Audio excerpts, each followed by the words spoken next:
Victim psychology looks at why some people, after being hurt, blamed, or ignored, may start to see the world as unsafe and unfair. Have you ever felt so disappointed that it seemed like bad luck was following you?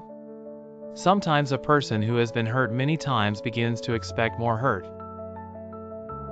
Their mind becomes like a house with too many alarms.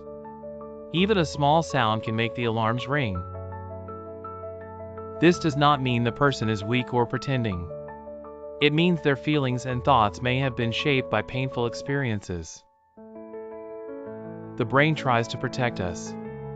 When it notices danger again and again, it can become extra careful.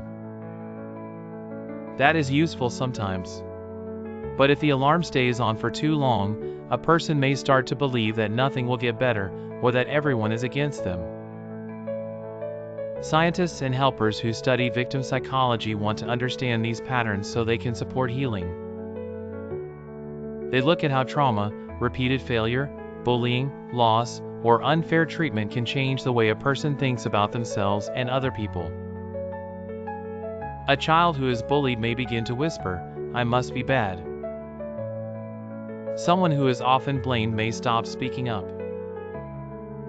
A person who has been through a frightening event may feel small and powerless for a long time.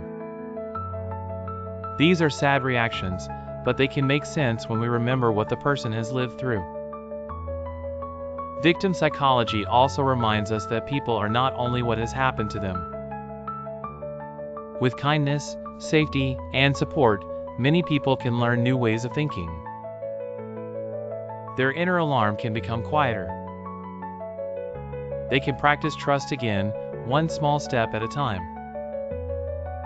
Understanding victim psychology helps us treat others gently. It teaches us to ask not only what is wrong with this person, but also what happened to this person.